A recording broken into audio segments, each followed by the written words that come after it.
நம் தேவனாகிய இயேசு கிறிஸ்துவினால் உங்களுக்கு கிருபையும் சமாதானமும் சந்தோஷமும் உண்டாவதாக. பலிபீடத்தை குறித்து இன்றைக்கு நாம பார்க்கவிருக்கிற வேத பகுதி ஆதியாகமம் 22வது அதிகாரம் வசனம் 9. Genesis chapter 22 verse 9. தேவன் அவனுக்கு சொல்லியிருந்த இடத்துக்கு வந்தார்கள். அங்கே ஆபிரகாம் ஒரு பலிபீடத்தை உண்டாக்கி கட்டைகளை அடுக்கி தன் குமாரனாகிய ஈசாக்கை கட்டி அந்த பலிபீடத்தில் அடுக்கிய கட்டைகளின் மேல் அவனை கிடத்தினான். இந்த வசனத்துடைய பின்னணி நமக்கு தெரியும். இதை சுருக்கமா பார்க்கணும்னா, தேவன் ஆபிரகாம தன்னுடைய சொந்த தேசத்தையும் இனத்தையும் தகப்பன் வீட்டையும் விட்டு புறப்பட்டு தான் காண்பிக்கும் தேசத்துக்கு வர சொல்றாரு. அப்படி அவரை பெரிய ஜாதியாக்குவேன்னோ அவரை ஆசிர்வதிப்பேன்னு சொல்லி வாக்கு தத்தமும் பண்றாரு. தேவனுடைய வார்த்தைகளுக்கு கீழ்ப்படிந்த ஆபிரகாமும் தேவன் காண்பித்த தேசத்துக்கு வராரு. அப்படியாக தேவனால நடத்தப்படுறாரு.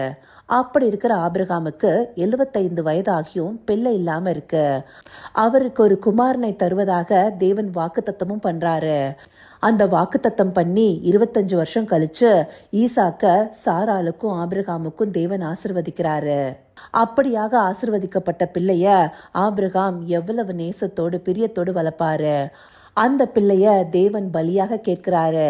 அதை நாம இதே ஆதியாகமம் 22வது அதிகாரம் 2வது வசனத்துல பார்க்கும்போது, அப்பொழுது அவர், உன் புத்திரனும் உன் ஏகசுதனும் உன் நேசகுமாரனுமாகிய ஈசாக்கை நீ இப்பொழுது அழைத்து கொண்டு மோரியா தேசத்துக்கு போய் அங்கே நான் உனக்கு குறிக்கும் மலைகள் ஒன்றின் மேல் அவனை தகன பலியாக பலியிடு என்றார். இந்த வசனத்துல தேவன் ஆபிரகாம் இடத்துல எப்படி கேட்கிறாரு? உன் புத்திரனும் உன் ஏகசுதனும் உன் நேசகுமாரனும் ஆகிய ஈசாக்கைன்னு. அப்போ தேவனுக்கு நல்லாவே தெரிஞ்சிருக்கு ஆபிரகாமுக்கு மிகவும் பிரியமான குமாரனாக ஈசாக்கு இருக்கிறாரு.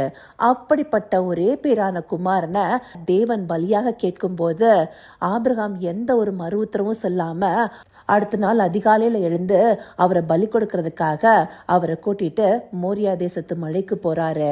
அப்படியாக போய் ஈசாக்க பலிபீடத்தின் மேல கிடத்துறதுதான் நாம பார்த்த பிரதான வசனம் குறிக்குது. இந்த பகுதியின் மூலமாக ஆபிரகாம் தேவன் மேல வைத்திருக்கிற விசுவாசமும் அவருடைய கீழ்ப்படிதலும் நமக்கு தெளிவா தெரியுது. இந்த பலிபீடத்தை விசுவாச பலிபீடமாகவே அநேகர் பார்க்கறாங்க. ஆனா இந்த பலிபீடமானது அன்பின் பலிபீடமா இருக்கு. தேவனுடைய வார்த்தைக்கு கீழ்ப்படிந்து தேவனுக்காக தனக்கு பிரியமானதொன்றையும் விட்டு கொடுக்கிற மனப்பான்மை தேவன் மேல ஆபிரகாம் கொண்டிருந்த அன்பை காண்பிக்குது, பயபக்தியை காண்பிக்குது.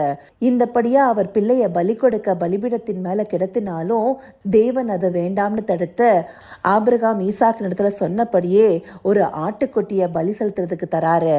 அந்த சமயத்துல தேவன் ஆபிரகாம பார்த்து ஒரு வார்த்தை சொல்றாரு. அதை இதே அதிகாரம் 12வது வசனத்துல பார்த்தோம்னா, பிள்ளையாண்டான் மேல் உன் கையை போடாதே, அவனுக்கு ஒன்றும் செய்யாதே, நீ அவனை உன் புத்திரன் என்றும் உன் ஏகசுதன் என்றும் பாராமல் எனக்காக ஒப்பு கொடுத்தபடினால் நீ தேவனுக்கு பயப்படுகிறவன் என்று இப்பொழுது அறிந்திருக்கிறேன் என்றார். இந்த வசனத்துல தேவன் சொன்னபடி அவர் தன்னுடைய புத்திரனும் ஏகசுதனும் பாராம தேவனுக்காக பல வருஷங்கள் கழித்து பிறந்த பிள்ளையே பலியாக கொடுக்க அவர் தயாரா இருந்திருக்கிறாரு. அதன் மூலமாக அவர் தேவனுக்கு பயந்திருக்கிறாருங்கிறது தெரியுது. இந்த பயபக்தி அன்பின் நிமித்தமாகவே இருக்கிறத நாம புரிந்து கொள்ளணும். நாம அநேக பகுதிகளில் பார்த்திருக்கிறோம். தேவன் மேல இருக்கிற பயம்னு சொல்லப்படுவது அவர் நம்மை தண்டிச்சிருவாரோங்கிறது இல்ல, அவர் காண்பிக்கிற அன்புக்கு நம்மால அன்பு செய்ய முடியுமா, அதுல இருந்து மீடுவோமாங்கிற பயபக்தியாகவே இருக்கும். அந்தபடியான அன்பை ஆபிரகாம் தேவன் மேல வச்சிருக்கிறாரு. ஆனா இப்படியாக அவர் தன்னுடைய பிள்ளைய பலிபீடத்தின் மேல கிடத்தியது அவருடைய விசுவாசத்தை பிரதிபலிக்கிறதாகவே காட்டப்பட்டிருக்கும். எபிரேயர் 11வது அதிகாரம் 17வது வசனத்துல கூட, மேலும் விசுவாசத்தினாலே ஆபிரகாம் தான் சோதிக்கப்பட்ட போது ஈசாக்கை பலியாக ஒப்பு கொடுத்தான். இங்க விசுவாசத்தினாலேன்னு சொல்லப்பட்டிருந்தாலும் அன்பு இல்லாம விசுவாசம் வராது. ஒருத்தர் மேல அன்பு இல்லாம நம்பிக்கை வைக்கலாம், ஆனா அன்பு இல்லாம விசுவாசம் வைக்க முடியாது. அப்படி ஆபிரகாம் தன்னுடைய பிள்ளைய பலிபீடத்தின் மேல கிடத்தியது தேவன் மேல கொண்டிருக்கிற அன்பை வெளிப்படுத்துகிற விதமாக இருக்கு.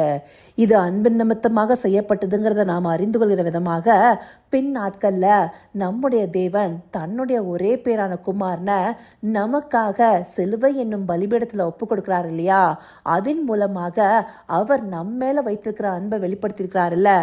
இதை யோவான் எழுதின 1 நிருபம் 4 அதிகாரம் 9 வசனத்துல பார்க்கும்போது, தம்முடைய ஒரே பேரான குமாரனாலே நாம் பிழைக்கும்படிக்கு தேவன் அவரை உலகத்திலே அனுப்பினதினால் தேவன் நம் மேல் வைத்த அன்பு வெளிப்பட்டது. இந்த வசனம் மாத்திரம் இல்ல, யோவான் 3 அதிகாரம் 16 வசனமும், தேவன் தன்னுடைய ஒரே பேரான குமாரனை விசுவாசிக்கிறவனோ அவன் கெட்டு போகாமல் நித்திய ஜீவனை அடையும் படிக்க அவரை தந்தருளி இவ்வளவாய் உலகத்தில் அன்பு கூர்ந்தார்னு சொல்லப்பட்டிருக்கு. அந்தபடியாக அன்றைக்கு ஒரு மனிதனால தன்னுடைய குமாரனை தேவன் பேர்ல இருக்கிற அன்பால கொடுக்க முடியும்னா, தேவன் நம் மீது வைத்திருக்கிற அன்பை வெளிப்படுத்தும்படியாக தன்னுடைய ஒரே பேரான குமாரனை நமக்காக சிலுவை என்னும் பலிபீடத்துல ஒப்பு கொடுத்திருக்கிறாரு. அவரை பலியாக கொடுத்ததின் மூலமாக நம்ம எல்லாரையும் மீட்டு கொண்டிருக்கிறார். இந்த அன்பு எவ்வளவு பெரியது! அன்றைக்கு ஆபிரகாம் பலி கொடுத்த போது தேவன் வேணான்னு சொல்லி தடுத்தாரு. ஆனா தேவன் தன்னுடைய ஒரே பேரான குமாரனை ஒப்பு கொடுக்கும் போது நாம எல்லாரும் அவரை சிலுவையில அறையும்படியாக அல்லவா கேட்டிருக்கோம். அந்தபடியாக நாம பாவம் செய்து அவரை சிலுவையில ஒப்பு கொடுத்தோம். அதை தேவன் அனுமதித்திருக்கிறார் இல்லையா?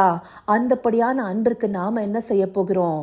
நம்முடைய வாழ்க்கையிலையும் தேவனுக்கு உகந்த பலிபீடமா நம்முடைய இருதயத்தை ஒப்பு கொடுக்கிறோம். அப்படி ஒப்பு கொடுக்கும் போது அந்த இருதயத்துல நமக்கு பிரியமான, நாம விரும்பத்தக்க ஏதாவது அந்த பலிபீடத்துல பலியாக ஒப்பு கொடுக்கிறோமா? நாம விரும்பி செய்கிற ஒரு காரியத்தையாவது தேவனுக்காக ஒப்பு கொடுத்து வேண்டான்னு விட்டுடுறோமா? அப்படியாக நாம நடந்து கொள்ளும் போதுதான் நாம தேவன் பேர்ல வைத்திருக்கிற அன்பு வெளிப்படும் இல்லையா? ஆனா அநேக நேரங்கள்ல தேவன் நமக்கு எவ்வளவு அன்பு காண்பித்தாலும் அவர் நமக்கு சொல்லுகிற காரியங்களை நாம பலியாக ஒப்பு கொடுக்க தயாரா இல்ல. அந்த காரியத்தை பற்றி கொண்டே இருக்கிறோம். இந்தபடியாக இருக்கும்போது நாம எப்படி நம்முடைய பலிபீடத்தின் மேல நம்முடைய அன்பை வெளிப்படுத்த முடியும்? அன்றைக்கு ஆபிரகாம் வெளிப்படுத்தினாரு, அவர் முழுமையாக ஆசீர்வதிக்கப்பட்டிருக்காரு. அதே போல நாம ஆசீர்வாதத்தை எதிர்பார்க்கிறோம். ஆனா தேவனுக்காக எதையும் பலிபீடத்துல வைக்கிறதுக்கு தயாராக இல்லாம இருக்கோம். அப்படி இருக்கும்போது எப்படி நாம ஆசீர்வாதத்தை பெற்றுக்கொள்ள முடியும்? தேவனை பிரியப்படுத்துகிற பலிகளை செலுத்தும் போது அவர் அதை பிரியமாக ஏற்றுக்கொண்டு நம்மை ஆசீர்வதிப்பவராக இருக்கிறார் இல்லையா? அந்தபடி நாம சில காரியங்களை பலியாக ஒப்பு கொடுக்கணுங்கிறத தேவன் எதிர்பார்க்கிறாரு. அப்படியாக அவர் எதிர்பார்க்கும் போது அதை கொடுக்க நாம ஆபிரகாமை போல எந்த மறுப்பும் சொல்லாம தயாராக இருப்போமா? அப்படி இருக்கும் போதே தேவனுடைய அன்பிற்கு பாத்திரர்களாக நாம நடந்து கொள்ள முடியும். இதை நாம் உணர்ந்து கொள்வதற்காகவே இந்த பகுதிகள் நமக்கு காண்பிக்கப்பட்டிருக்கு. இதை உணர்வுள்ள இருதயத்தோடு பார்த்து தேவன் விரும்புகிற பலியை அவருடைய பலிபீடத்துல செலுத்த அவரை நோக்கி பார்ப்போமா? கர்த்தாவே, தேவாதி தேவனே, உமக்கே இந்த வேலையில நன்றி செலுத்துகிறோம் ராஜா. அப்பா, அன்றைக்கு ஆபிரகாம் தன்னுடைய ஒரே பேரான குமாரனை பலிபீடத்துல ஒப்பு கொடுத்து தன்னுடைய அன்பை வெளிப்படுத்தியது போல நீர் எங்களுக்காக உம்முடைய குமாரனை சிலுவை என்னும் பலிபீடத்துல ஒப்பு கொடுத்து உம்முடைய அன்பை காண்பிச்சிருக்கீங்க தகப்பனே. அந்தபடியான அன்பிற்கு நாங்க என்னத்தை செலுத்துவோம் தகப்பனே? குறைந்தபட்சம் நீர் விரும்புகிற பலியை உம்முடைய பலிபீடத்தின் மேல ஒப்பு கொடுக்க நாங்க உண்மையுள்ளவர்களாக இருக்கணும் தகப்பனே. அந்தபடி நீர் விரும்புகிற பலியை செலுத்துகிற அன்பான பிள்ளைகளாக நாங்க மாறுவதற்கு நவமான இருதயத்தை தேவரீர் தந்தரலுங்கப்பா. ஆம் ராஜா, அப்படியாக எங்களுடைய விசுவாசத்தையும் அன்பையும் உம்மிடத்துல காண்பிக்க தேவரீர் எங்களுக்கு கிருபை பாராட்டுங்க. அப்படியே நீங்க பாராட்ட போகிற தயவிற்காய் நன்றி. சகலவித துதி, மகிமை, கனம் யாவும் ஒருவருக்கே செலுத்துகிறோம். இயேசு கிறிஸ்துவின் மூலமாய் வேண்டிக் கொள்கிறேன் பிதாவே. ஆமேன், ஆமேன்.